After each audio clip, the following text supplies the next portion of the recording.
کہ اب ان قریب ایک مہینہ آنے والا ہے جس کو رمضان المبارک کہتے ہیں. وہ شہر القرآن ہے، قرآن کا مہینہ ہے. قرآن اسی مہینے میں اترا اور اس مہینے میں قرآن کی کثرت کے ساتھ تلاوت کی جاتی ہے. تو ہم ابھی سے اس مہینے کے لیے تیاری کر رہے ہیں. ہم نے دنیا میں دیکھا ہے کہ عید کے آنے سے ایک مہینہ پہلے عورتیں اپنے کپڑے تیار کرنے شروع کر دیتی ہیں، بچوں کی چیزیں خریدنا شروع کر دیتی ہیں. ایک مہینہ لگ جاتا ہے عید کی تیاری میں. تو بھائی رمضان مبارک کا مہینہ شہر القرآن ہے، اس کی آمد کے لیے ہم بھی ابھی سے تیاری شروع کر دیں. اور رمضان کی تیاری کیا ہے؟ ایک تو اپنے گناہوں سے توبہ کریں اور دوسرا اپنے کام کو اس طرح سے سمیٹیں کہ رمضان شریف کا وقت فارغ ہو عبادت کے لیے. روزہ صرف کھانے پینے سے رکنے کا نام نہیں ہے، روزہ اپنے اعضاء کو گناہوں سے بچانے کا نام ہے. تو ہم روزے کو اس طرح رکھیں کہ ہم کھانے پینے سے بھی رکے رہیں اور اعضاء جسمانی کو گناہوں پہ پڑنے سے بھی بچائے رکھیں. یہ اعلیٰ درجے کا روزہ ہے، سر سے لے کے پاؤں تک ہم روزہ دار بن کے زندگی گزاریں گے. تو اس کی پریکٹس ہمیں ابھی سے کرنی شروع کر دینی چاہیے. اگر کوئی صاحب موبائل فون کا استعمال غلط کرتے ہیں تو ابھی سے بند کر دیں، پریکٹس کریں. شیطان زور لگائے گا لیکن جب آپ ریزسٹ کریں گے اور کوشش کریں گے تو اللہ اس مصیبت سے جان چھڑا دیں گے. اور اگر اسکرین پہ تماشے دیکھتے ہیں تو دیکھنا چھوڑ دیں، اللہ کے لیے چھوڑ دیں. یہ رمضان مبارک کی تیاری ہے، اپنے آپ کو گناہوں سے بچانا. جیسے انسان نہا دھو کے تیار ہو جاتا ہے نا، ہم توبہ کر کے گناہوں کو چھوڑ کے رمضان کے لیے تیار ہو جائیں، پھر رمضان کی برکتوں سے ہمیں پورا پورا اجر ملے گا. نبی علیہ السلام کے زمانے میں قرآن کی کثرت سے تلاوت کی جاتی تھی. کتابوں میں لکھا ہے کہ اگر تہجد کے وقت کوئی بندہ مدینہ کی گلیوں میں چلتا تو اسے ہر گھر سے شہد کے مکھیوں کے بھن بھنانے کی آواز آتی تھی. یہ شہد کے مکھیوں کے بھن بھنانے کی آواز کیا ہوتی تھی؟ ہر گھر کے لوگ قرآن پڑھ رہے ہوتے تھے. آج ہمارے گھروں سے یہ آواز نہیں آتی، اس لیے کہ سب سوئے ہوئے ہوتے ہیں. تو تہجد کے وقت میں قرآن کا پڑھنا دلوں کو دھو دیتا ہے. اللہ فرماتے ہیں یا ایھا المزمل قم اللیل الا قلیلا نصفہ او انقص منہ قلیلا او زد علیہ ورتل القرآن. اور نبی علیہ السلام کئی مرتبہ آدھی رات، کئی مرتبہ پوری رات قرآن پڑھنے میں گزار دیتے تھے. صحابہ کرام بھی اسی طرح. اصل میں قرآن کی ایک لذت ہے، جب وہ لذت مل جاتی ہے پھر انسان کا پڑھے بغیر گزارا نہیں ہوتا. سیدنا عثمان غنی اللہ عنہ فرمایا کرتے تھے لو طہرت قلوبکم، اگر تمہارے دل پاک ہوتے، ما شبعتم من کلام ربکم، تم اللہ کے کلام کو پڑھنے سے تمہارا دل ہی نہ بھرتا. دل چونکہ گناہوں میں ملوث ہوتے ہیں لہذا ہمارا پڑھنے کو دل ہی نہیں چاہتا. آپ دیکھیں بچے کو آئس کریم دی جائے نا تو اس کا کھانے کو دل چاہتا ہے اور ہر لقمہ کھانے پہ اس کو مزہ آتا ہے. قرآن مجید بالکل اسی طرح ہے، ایک ایک آیت کے پڑھنے پہ مزہ. اور کئی دفعہ تو نبی علیہ السلام ایک ایک آیت کو بار بار پڑھ کے مزہ آتے. جیسے بچوں کے اندر ایک چنگم ہوتا ہے، وہ منہ میں رکھتے ہیں تو چباتے رہتے ہیں، گھنٹوں چباتے رہتے ہیں. میں نے ایک بچے سے پوچھا کہ آپ لوگ یہ کیا منہ میں ہر وقت رکھتے ہیں اور چباتے رہتے ہیں؟ کہنے لگے جی مزہ آتا ہے. تو بالکل اسی طرح نبی علیہ الصلوۃ والسلام ایک آیت کو پڑھتے تھے، مزہ آتا تھا، پھر پڑھتے تھے تو کندھے مقرر کے مزے لیتے تھے. اس کو یوں سمجھیں کہ جیسے گرمی کے موسم میں پسینے میں شرابور ایک بندہ گھر آئے اور بیوی اس کو ٹھنڈا بادام کا شربت دے تو ہر گھونٹ پینے کا ایک الگ مزہ ہوتا ہے. اسی طرح قرآن مجید پڑھنے کا ایک الگ مزہ ہے. مگر مصیبت یہ ہے کہ دل صاف نہ ہونے کی وجہ سے ہمیں وہ مزہ نہیں آتا، لہذا ہم قرآن ہی نہیں پڑھتے. دن نہیں مہینوں گزر جاتے ہیں، تلاوت نہیں ہوتی. اندر کھچ پڑنی چاہیے، اندر ایک طلب ہونی چاہیے اللہ کے قرآن کو پڑھنے کی. ایک نابالغ آدمی، اس کو تو بلوغ کی لذتوں کا پتہ ہی نہیں،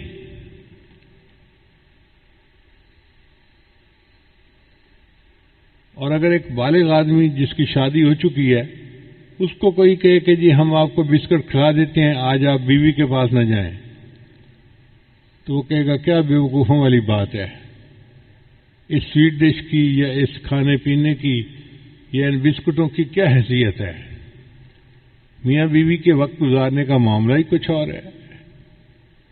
اسی طرح جب دل صاف ہوتا ہے تو پھر قرآن مجید پڑھنے کا مزہ ایسا ہوتا ہے کہ پھر نیند کا ہونا، تھکاوٹ کا ہونا، یہ چیز رکاوٹ نہیں بنتی. بندہ جتنا بھی تھکا ہوا ہو رات کے آخر پیر میں اٹھ جاتا ہے اور مصلے پہ کھڑا ہو جاتا ہے.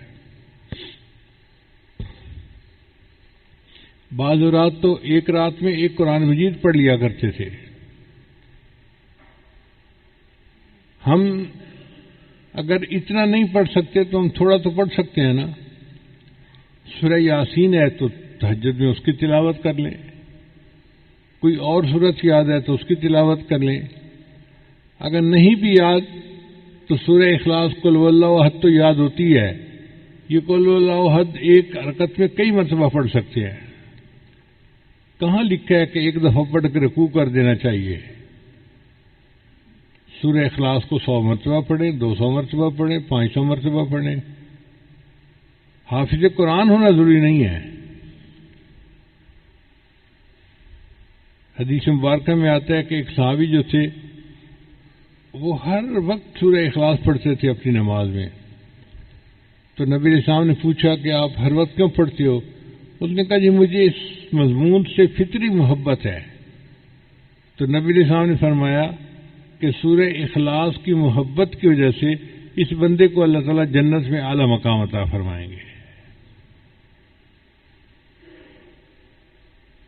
سورۃ الکوثر یاد ہے، انا اعطیناک الکوثر، تو وہی پڑھیں جو مرضی ہے اور بار بار اس کو پڑھتے رہیں.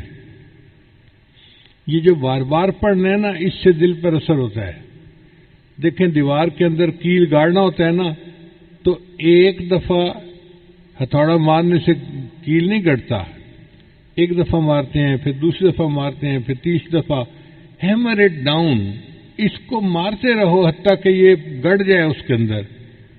اسی طرح قرآن مجید کی آیات ہیں، ایک دفعہ پڑھیں گے تھوڑا اثر ہوگا، پھر پڑھیں، پڑھتے رہیں، پڑھتے رہیں گے تو بالآخر دل پر اس کا اثر ہو جائے گا. اللہ کرے کہ ہمارے دل قرآن مجید کی محبت سے لبریز ہو جائیں اور ہمیں اس کی چاشنی ملنے لگ جائے، ہم روحانی طور پہ بالغ بن جائیں، پھر اٹھتے بیٹھتے ہمیں قرآن پڑھنے کا شوق ہوگا.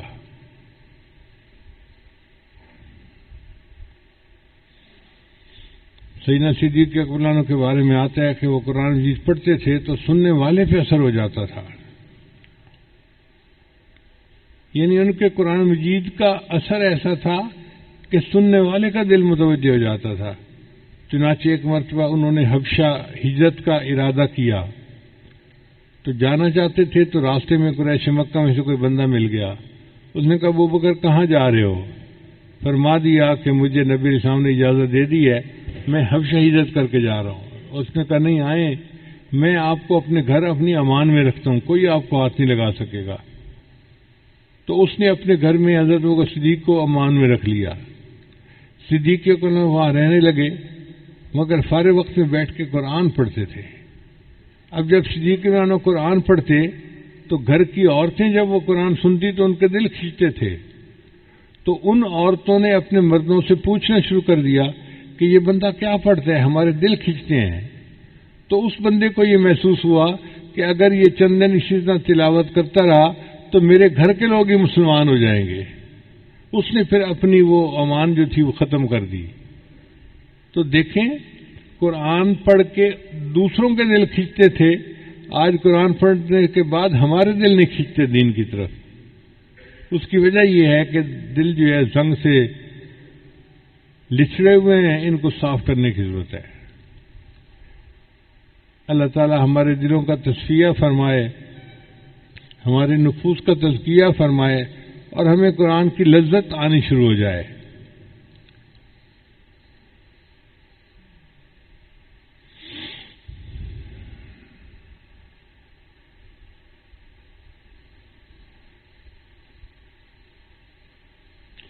قرآن مجید کی محبت انسان کے دل کو منور کرتی ہے اور ایمان کو بچاتی ہے. چنانچہ ایک پاکستانی مسلمان کا واقعہ میں نے کتاب میں بھی لکھا ہے کہ وہ امریکہ میں انجینئر کی جاب کرتا تھا اور دفتر میں اس کے ساتھ ایک امریکن لڑکی بھی جاب کرتی تھی. اب لڑکی کافی حور پری قسم کی چیز تھی تو لڑکا اس کے ساتھ متعلق ہو گیا. ایسا عاشق ہوا کہ اس کا دل چاہتا تھا کہ جو مرضی ہو میں نے شادی اسی سے کرنی ہے. ایک دن موقع پا کے اس نے لڑکی کو کہہ دیا کہ میں تم سے شادی کرنا چاہتا ہوں. اس نے کہا کہ میں اپنے والدین سے بات کروں گی. اس کے والدین پکے عیسائی تھے. ان کا یہ کیسے ہو سکتا ہے کہ ایک پاکستانی ہو اور مسلمان ہو اور ہماری بیٹی کی اس سے شادی ہو جائے. تو لڑکی نے کہا جی کہ میرے والدین تو تیار نہیں ہیں. لڑکے نے کہا بھائی جو شرط رکھیں گے میں قبول کروں گا، میں نے ہر حال میں شادی کرنی ہے. اب والدین نے شرطیں رکھی. پہلی شرط کہ اگر ہماری لڑکی کے ساتھ شادی کرنی ہے تو تم اپنے گھر والوں سے رابطہ ختم کر دو. پاکستان کوئی فون نہیں کرنا، والدین سے، رشتہ داروں سے، بہن بھائیوں سے رابطہ ختم. اس نے شرط مان لی. دوسری بات کہ تم جس ایریے میں رہتے ہو وہاں سے مکان چھوڑ کر تم ہمارے گھر کے قریب مکان لوگے. اس نے یہ شرط بھی مان لی. پھر تیسری شرط کہ ہم عیسائی لوگ ہیں اور ہم سنڈے کے دن اپنے چرچ میں جاتے ہیں تو تم بھی سنڈے کے دن ہمارے ساتھ چرچ میں جایا کرو. ان کا مقصد یہ تھا کہ جب یہ جائے گا تو کچھ دنوں کے بعد یہ عیسائی ہو جائے گا. اس نے یہ بھی شرط مان لی. پھر انہوں نے ایک شرط اور رکھی کہ ہم کوئی چیز بیٹھ کے کھائیں گے نا تو یہ انکار نہیں کریں گے کہ میں یہ نہیں کھا سکتا، یہ نہیں کھا سکتا، یہ نہیں کھا سکتا. جو ہم کھائیں گے اس کو کھانا پڑے گا. مقصد یہ کہ ذبیحہ کا گوشت ہے یہ بغیر ذبیحہ کے، یا سور کا گوشت ہے یہ جو مرضی ہے یہ کھائے گا. لڑکے نے یہ بھی بات مان لی. آپ یوں سمجھیں کہ لڑکے نے اس کی خاطر ہر بات کو قبول کر لیا. تو ماں باپ کہنے لگے ٹھیک ہے، اگر یہ اپنا دین چھوڑ کے ہماری طرح بننا چاہتا ہے تو ہم بیٹی کی شادی کر دیں گے. لو جی شادی ہو گئی. اور شادی کے بعد وہ پاکستانی لڑکا اچانک ہی غائب ہو گیا. نہ دوستوں کو پتا کہاں گیا ہے، نہ ماں باپ کو پتا، کسی سے رابطہ ہی نہیں. اس نے جاب چھوڑ کے کوئی دوسری جگہ جاب لے لی اور ایک شہر سے دوسرے شہر منتقل ہو گیا. سب لوگ بڑے حیران تھے، اس کو زمین کھا گئی یا آسمان پہ چلا گیا، کیا ہوا اس کے ساتھ؟ 3 سال اسی طرح گزر گئے. 3 سال کے بعد امام مسجد نے ایک دفعہ فجر کی نماز کے لیے مسجد کھولی تو یہ پاکستانی صاحب جو تھے یہ مسجد میں آئے نماز پڑھنے کے لیے. تو امام صاحب نے نماز کے بعد اس کو اپنے کمرے میں بلایا کہ بھئی آؤ بیٹھو، ایک کپ چائے کا پی لو. پتہ نہیں کہاں چلے گئے تھے، ملے ہی نہیں اتنے عرصے کے بعد. تو یہ نماز کے بعد ان کے کمرے میں آیا اور پھر اس نے اپنی سٹوری سنائی. کہنے لگا امام صاحب میں اس لڑکی کے عشق میں اتنا پاگل تھا کہ اندھا ہو چکا تھا. ماں باپ کو چھوڑ دیا، بہن بھائیوں کو چھوڑ دیا، اپنے ملک کو چھوڑ دیا، اپنی کمیونٹی کو چھوڑ دیا، مسلمانوں کی مسجد کی نمازوں کو چھوڑ دیا، ہر چیز کو چھوڑ دیا اور انہی کے رنگ میں رنگ گیا۔ 3 سال میں اس کے ساتھ اپنے گھر میں رہا، نہ میں نماز پڑھتا تھا نہ تلاوت کرتا تھا، لیکن میرے جو گھر کا دروازہ تھا نا، اس کے سامنے ایک الماری سی تھی جس میں کتابیں لگی ہوئی تھیں، اور ان میں ایک قرآن مجید تھا جس کی سب جلد تھی۔ تو آتے جاتے میں اس قرآن کو محبت کی نظر سے دیکھتا تھا اور اپنے دل میں نادم شرمندہ ہوتا تھا، یا اللہ تیرا قرآن سچا ہے اور میں گندا ہوں، اور میں اپنے نفس کی خواہش کے پیچھے اس لڑکی کے ساتھ تعلق جوڑ بیٹھا ہوں، تو مجھے معاف کر دے۔ کوئی عمل نہیں تھا مسلمانوں والا، شراب پیتا، سور کھاتا، وہی ڈانس پارٹیاں، وہی سارا کچھ گند، بس آتے جاتے قرآن کو محبت کی نظر سے دیکھتا تھا۔ کہنے لگا ایک دن میں گھر آیا تو میں نے دیکھا کہ قرآن مجید اپنی جگہ پہ پڑا ہوا نہیں تھا، تو میں نے بیوی سے پوچھا کہ ایک سبز کتاب یہاں تھی، وہ کہاں گئی؟ اس نے کہا میں نے گھر کی صفائی کی، اور جن کتابوں کو نہ آپ پڑھتے ہیں نہ میں پڑھتی ہوں، میں نے ان فالتو کتابوں کو ٹریش کین میں پھینک دیا ہے، گند کا ٹوکرا جس کو کہتے ہیں۔ کہنے لگے جیسے ہی میں نے سنا تو میں تو فوراً بھاگا باہر کی طرف، اور جو ٹریش کین پڑا ہوا تھا اس میں نے وہ کتاب نکالی، اور میں اس کو چوم رہا ہوں اور میں اللہ سے معافی مانگ رہا ہوں کہ یا اللہ یہ تیرا کلام تھا، تیری کتاب تھی، ہم نے اتنی گستاخی کی کہ اس کو ردی کی ٹوکری میں پھینک دیا۔ میں اس کو لے آیا اور گھر آ کے رکھا، تو بیوی مجھ سے پوچھنے لگی کہ تم یہ کیا جذباتی کام کر رہے ہو؟ تب میں نے اسے بتایا کہ یہ تو اللہ کا قرآن ہے اور میں محبت کی نظر سے اس کو دیکھتا تھا۔ اس نے کہا اچھا تمہارے اندر سے مسلمانوں والے جراثیم ابھی ختم نہیں ہوئے، میں جا کے اپنے گھر والوں کو بتاتی ہوں۔ وہ بریف کیس اٹھا کے اپنے ماں باپ کو بتانے چلی گئی، اور میں مسجد میں نماز پڑھنے کے لیے اپنے رب کو منانے کے لیے آ گیا۔ قرآن مجید کی محبت نے اس کے ایمان کو بچا لیا، وہ لوٹ آیا اپنی اصل کی طرف۔ آج فتنہ کا دور ہے، دجالی دور ہے، اس دور میں ایمان کو بچانے کے لیے قرآن کی محبت انتہائی اہم ہے۔ لہذا قرآن مجید کی تلاوت بھی کریں، اس کا ترجمہ، اس کی تفسیر بھی پڑھیں، اور اس کو جتنا یاد کر سکتے ہیں یاد بھی کریں، قرآن مجید کے ساتھ نتھی ہو جائیں تاکہ ہمارا ایمان محفوظ رہے۔ تو رمضان کا مہینہ آ رہا ہے، اس مہینے میں قرآن مجید کے ساتھ اپنی محبت جو ہے بڑھا لیجئے، اپنے تعلق کو بڑھا لیجئے، اور پھر اس کی برکتیں آپ دیکھیں گے کہ اللہ تعالیٰ ایمان کو بڑھائیں گے، اللہ تعالیٰ اپنا قرب عطا فرمائیں گے، اور اس قرآن کی برکت سے اللہ تعالیٰ ہمارے ایمان کی حفاظت فرمائیں گے۔ دعا ہے اللہ تعالیٰ ہمارے ایمان کی حفاظت فرمائے اور ہمیں رمضان مبارک کی قدر کرنے کی توفیق عطا فرمائے۔ شعبان کا مہینہ تو شروع ہو گیا، رمضان کے آنے میں دیر نہیں لگنی، دیکھتے دیکھتے رمضان آ جائے گا۔ وآخر دعوانا ان الحمد للہ رب العالمین۔